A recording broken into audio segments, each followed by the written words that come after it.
So MAP was, it was launched to answer some of the fundamental questions of cosmology, which I won't go through, but if you're a cosmologist, you know, that's what you go to sleep thinking about, you know, how old is the universe, is it going to collapse or expand, you know, you worry about that sort of thing.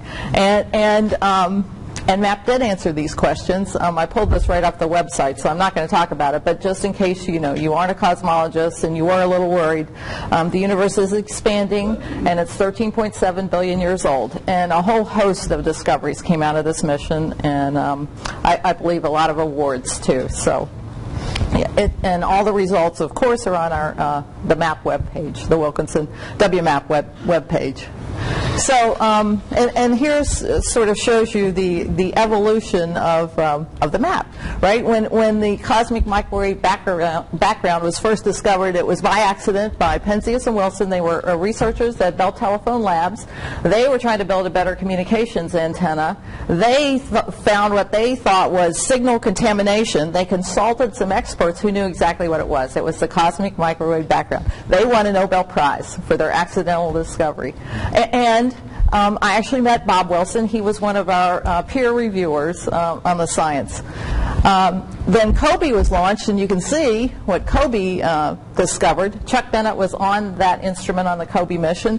The MAP is getting better. Look, you can see the temperature differences in the microwave background. So that sort of solved the mystery. People said, if the microwave background is so homogeneous, why are we here? How did anything form? How did matter form? How did stars form? You know, why didn't it just stay this soup that you see from the Bell Telephone Labs antenna? Well, so this answered some questions that had been in people's minds and led Chuck and his team to say, we can do better than this, right? So they devised a mission that produced this map at just unprecedented accuracy and precision. It measures the temperature of the microwave background to a millionth of a degree. So that's a very tough thing to do. It was a very challenging mission, and we did it.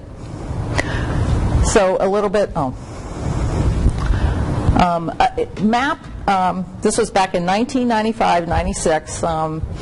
If you were not around then, this was Dan Golden's faster, better, cheaper frenzy. That's what I call it, the faster, better, cheaper frenzy. So the Midex program was born out of that. It was sort of Goddard's response to that, where, you know, what scientists were saying was, look, we can only work on one mission in our careers because it takes 15 years. It takes all the money, you know, that's available. There's only a few scientists who can accomplish anything. We want faster missions. We want them to be less expensive. You know, we want to do more research. So the Midex program is born. We had a SMEX program, Small Explorers. Midex was a little bit bigger, so you could do a little bit more science, you know, a little bit more challenging mission, but still cost capped and you know, and a short development time.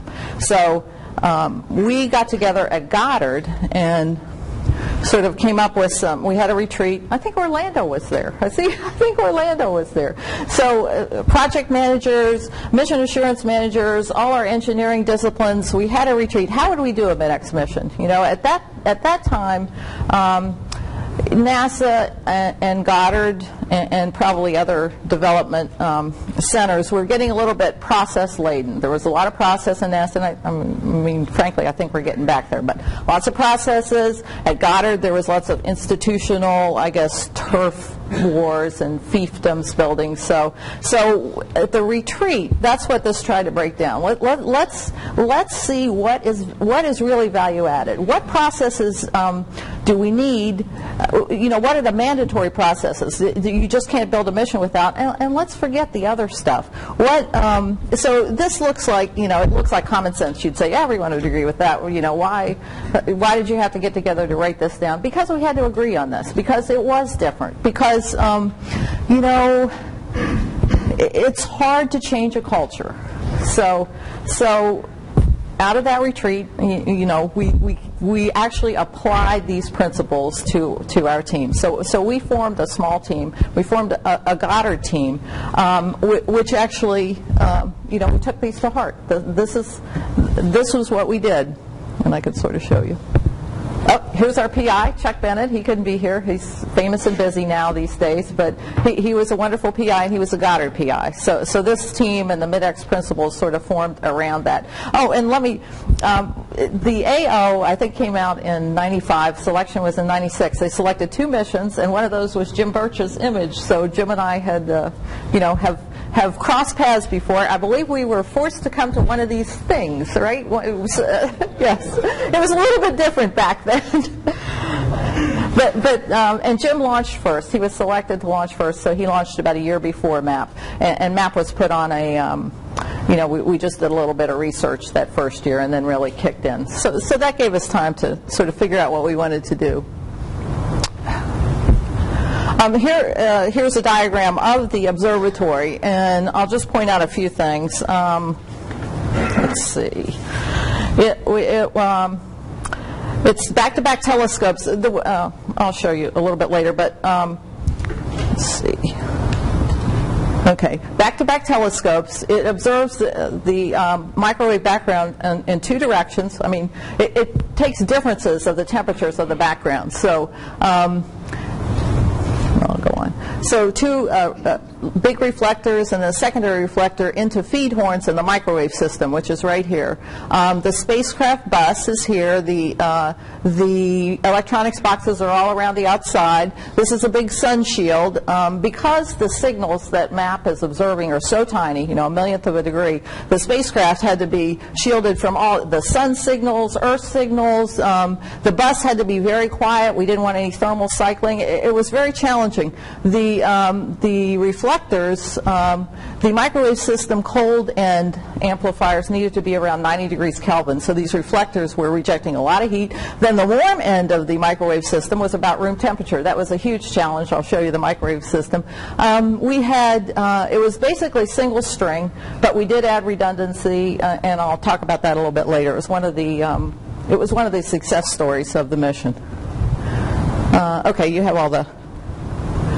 This is the microwave system, and that was inside the all of that structure, radiators and reflectors that you looked at. So the cold end ran about, I think in the end it was about 93 Kelvin. The warm end, so we have feed horns, amplifiers up here, waveguide, 18 inches waveguide down here to the warm end. So in this 18 inches, the temperature is a 200-degree difference in temperature. So you can imagine what a challenge that was. The materials, the blanketing, it was the mechanical work in there. It was tough to pack all that in there, and well, it was just tough. But we did it. Oh, and I did want to talk about, this was actually, it was a partnership with Princeton University, and Princeton provided these amplifiers. Actually, NRAO built the amplifiers for Princeton. Princeton put the amplifiers into the differencing assemblies. So the differencing assemblies are the cold amps, the waveguide, and the warm amps. So Princeton did that. Then they brought their differencing assemblies down to Goddard, and they brought themselves with it. So the scientists came down. They sort of lived with our team at Goddard. They put on the white coats. We were all in the clean room together. The amplifiers are very small, you can see, and very ESD sensitive. That was another challenge of MAP.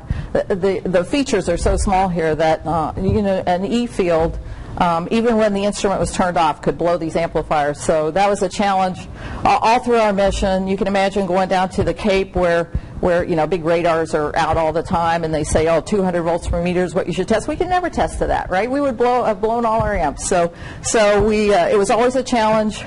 Where we went, RF absorber went, right? So we could stick it up on the walls and try to protect ourselves. Okay, another challenge of MAP and another interesting feature was the way we got to our orbit. We observe at L2. We're the first mission to attain an observing orbit at L2, and because we're a Midex mission, we were small. We had a small tank. I think we got it for free. It was left over from programming. It's a 70-kilogram propellant tank.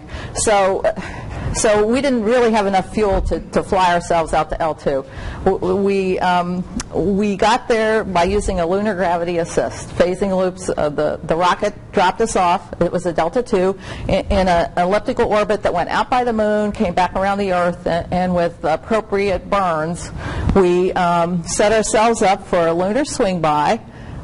It took about 2 months to get out to L2, and then we, of course, had to insert ourselves out there. And 70 kilograms of fuel. This was a real challenge. As a matter of fact, in our peer reviews, you know, the trajectory community is not very big. So we got all these people in, and they said, we have never seen, you know, we've never seen this before. Most missions, like JPL, they have a big tank. What they do is however the rocket lets them off, they just fly into the trajectory they've designed, and they go out there. We didn't have the fuel to do that, so we had to design. First of all, we had to do tons of analysis. None of the tools, the trajectory tools, had L2 in them, so we had to pay to have L2 added to the trajectory tools. And then what we had to do was we never actually had the trajectory we were going to fly. What we did was we would do a trajectory at the beginning of our launch window, in the middle, and at the end. And then when we saw where the rocket actually let us off, the analyst would run back and actually do the trajectory we were going to fly. So we had to do this. We had about a two-week per month window. I mean, we could launch probably around 2 weeks every month, because we were looking for the moon, right? So for every month that we wanted to protect for a launch date, we had to run 3 trajectories a day for those 10 days. And of course, the launch vehicle had to match those trajectories. So every month that we wanted to protect for, which, you know, in the end, as you move a little bit, was probably about 6 months, we had to run 90 trajectories. I mean, it was just you know, I don't. It wasn't like monkeys sitting at typewriters, but they got very good at it. So it was a challenge, and it worked great, and it was exciting, because if you didn't do it right, you would either run into the moon or you would miss L2. So we did neither of those things, and we were at L2 for about 10 years. Once we got to L2, we had a spin scan strategy. So the observatory spun on its axis about once every 2 minutes, and then it precessed about once every half hour or hour. I can't remember. So in that way, it made this spirograph pattern on the sky, and as the L2 point, you know, along with Earth moves around the sun, it would cover the entire sky in 6 months. And the reason we did this was to look at every point on the sky from a lot of different angles, on a lot of different time scales, to beat down the systematic error, right? To get you know, to get that signal, that tiny signal out of the noise. So it's, you know, unique. This is our organization. We were very lucky. I think that probably not every organization can be so cohesive. Chuck Bennett, our principal investigator, was a Goddard PI, and I was not, another disclaimer, I was not the project manager at the beginning. Rich Day was. Many of you know Rich Day. I was the lead systems engineer. Rich left about 1.5 years before launch, and I moved up to be the project manager. We had a very small team. There really wasn't any other choice, and it was a great opportunity for me, and they liked me, right? I did okay. So, and I'd been doing okay. As you can see, it's very flat. It was a small, co-located team, a flat organization. We did have quite an excellent systems engineering team. You guys may have heard of Mike Bay. Almost everyone's heard of Mike Bay. He worked on our team. Cliff Jackson. I mean, just some of the names that people at Goddard know and people outside Goddard know. So we had an excellent systems engineering team, and basically all of the leads on the disciplines below were pulled up into the systems team. We just had to have that help. We had a a relatively large mission assurance team, because that was one of the value-added things that our team decided on. We said mission assurance, a good parts program, 100% inspection. That was one of the things we kept from our processes. And we had, you were talking about management. I mean, we had pretty much a senior management team. Because we're all co-located, we could meet every week or more frequently. Usually decisions were made by Chuck, myself, and the senior leadership, systems engineering and flight assurance. That was pretty much how we made decisions. And Chuck was involved in every decision because he wanted to be. And he's a smart guy. Okay, so how am I doing? Where's the timekeeper? Okay, good, perfect. So what were some of the good things? Small co-located team. As I said, we had great communications. And our PI and some of the science team members would, every 6 months, we'd have a talk on the MAP science, on what was going on in the world of cosmology, on who else was, what type of balloon flights or other missions were in the works to, either as competitors or as new discoveries came. So we were the entire team was engaged in the science of this mission. We sort of, we felt like we were scientists. We took it on ourselves. And we all understood what the important things were in the mission. What might affect, that thermal was important, that everything had to be conductive. We couldn't have, across the disciplines, everyone knew what we were looking for, and took it upon themselves to step out of their disciplines to comment on things. We encouraged that, and because of that simple organization, everyone knew what they were supposed to do. Roles and responsibilities were very clear. Not everyone has that luxury. Not everyone can have an organization like this. It's so cohesive, co-located, and simple. But we did, and it worked very well for us. We had great systems engineering. As I said, we had a blank sheet of paper. We didn't have 7120. We didn't have gold rules. We got to decide what we were going to do. So that's not a luxury you all have, and not a luxury anyone has right now. But it made it hard, I mean, we really had to think about what was important. I'll tell you one thing: we did keep GEVs. We kept GEVs. We thought that was a really good document, and it really helped us. I told you we had kept our mission assurance processes. We said those are necessary. Those are good. We want those for mission success. So we did that. And some other things. We did have a thorough reliability program. We did the FMEAs, the PRAs, and I'll go on to that in a minute. I'll talk about the next one later. And we had a mandate. They said, whatever you guys decide, we're going to support you. So we made some changes in the way things were done at Goddard. We had the same ground system and staff for development, INT, and operations. Not every mission could do that. That wasn't the way it was done at Goddard. We sort of changed things. Now it's the standard, if you can do it, if you don't have an out-of-house operations contractor. And back when we started this mission, flight software was done. The power branch had their own flight software group. The attitude control people had their own flight software group. We put it all in the flight software organization. It worked for us. We had a good flight software organization, and software was not a problem on this mission. Sometimes it is. Peer level reviews. We had great peer level reviews. We believe in those. We tried to get the best people in. We uncovered, a lot of problems that would have bit us that way, and it was very valuable.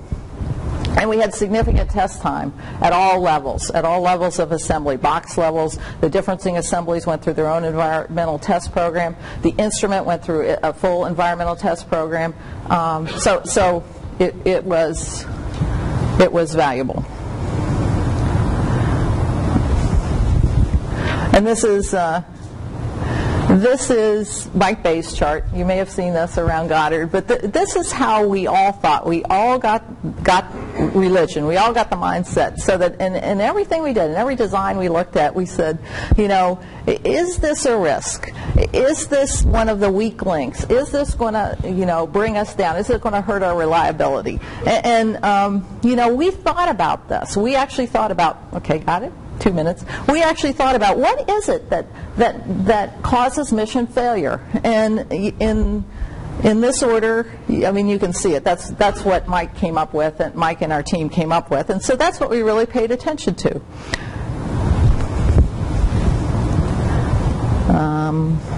Okay. Now here, and I don't expect you to read this, but I said we had a thorough reliability analysis. So we did do the mission fault tree, the reliability block diagram, and we actually used that. We used that reliability block diagram at CDR. Our launch vehicle added a fourth solid. That's another difference too. Our launch vehicle was not included in the mission cost cap. So we got a fourth solid on our launch vehicle because of our mission trajectory, they were going to have to offload some of the solid fuel, and they didn't have enough fuel for a second stage restart. So the fourth solid made the launch vehicle more reliable, more in family. So they added the fourth solid. So we got 100 kilograms of mass. We had some additional dollars. So we did a redundancy study, and if you see that list there, those are all the things we would have liked to add. And we, using the reliability block diagram, we sort of said, what's the improvement in reliability if we add, for instance, a fourth wheel, a second star tracker, and do we have and what's the cost in power, mass, and dollars? And then we sort of found the best fit that would fit in our constrained resources, and that's where you see the line. And we added that redundancy. So I haven't seen these reliability diagrams, and for me is used that way before, but for us it was just great. At CDR we added selective redundancy, and our mission lasted for 10 years. Actually, it's still operating, but it's decommissioned. So also in lessons learned, you know, there's always some things you learn. So one of the things was the team was too small in some areas. We didn't have CM. We had no CM personnel because we said, engineers, you know, they'll do it. We'll have the engineers do it. Engineers don't do paperwork. At the end of the mission, we had rooms full of paperwork, right? I was reporting weekly on how much paperwork I had managed to close that week. So you need CM people.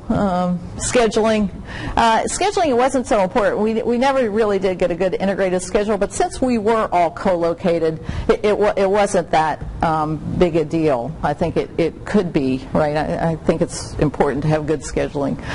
We had some systems engineering misses, the spacecraft charging mitigation, deep dielectric charging. We really didn't recognize that as a threat until late in the mission, and that's really, I was the weak link there. I was a systems engineer that sort of missed that. But we did catch it because, of course, we have safety nets. And right before launch, we were wrapping harnesses with lead tape. Not a usual spaceflight material, but effective, and it worked. And unexpected challenge. I told you about the trajectory analysis. We did not realize, you know, just what a job that would be because it's sort of out of our realm of experience. And also the quiet power bus requirements. You know, it sounded good, we'll just have a quiet power bus, but that meant no heater cycling. Now, that's a hard thing to do. It's a very hard thing to do. So if you're interested in how we did that, I'll tell you some other time because I'm running out of time. And finally, systems level reviews. We had a tough time with those. I think our